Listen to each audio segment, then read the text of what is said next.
नमस्कार, मी श्रीकांत जोशी. शाकंभरी देवी ही खरं म्हणजे माझ्यासाठी अत्यंत प्रेरणादायी देवी. कोणे एकेकाळी राक्षसांच्या आणि देवांच्या युद्धामध्ये संपूर्ण पृथ्वी वाळवंट झाली. एकही झाड शिल्लक राहिलं नाही. लोकांना खाण्यापिण्याला काहीच उरलं नाही.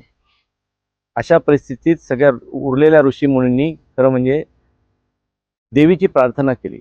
शाकंभरी देवी प्रसन्न झाली आणि तिने फळं, फुलं, भाजीपाला, वनस्पतीची निर्मिती केली.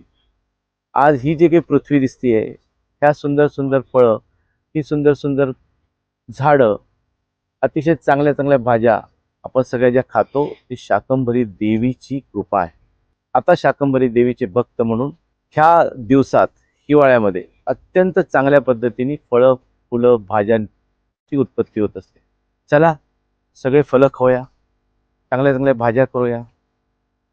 आणि मला अपेक्षा अशी आहे की ह्या भाज्यांच्या, ह्या फळांच्या, ह्या वनस्पतींचे फोटो आपण जगभर पाठवूया.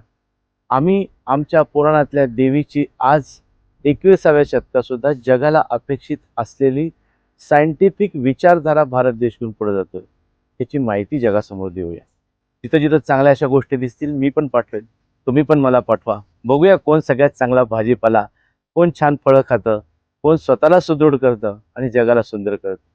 निश्चितपणे पाशवी शक्तीपेक्षा देवांच्या शक्ती, क्रिएटिव्ह शक्ती, चांगल्या कृती करणाऱ्या शक्ती ह्या ताकदवान असतात.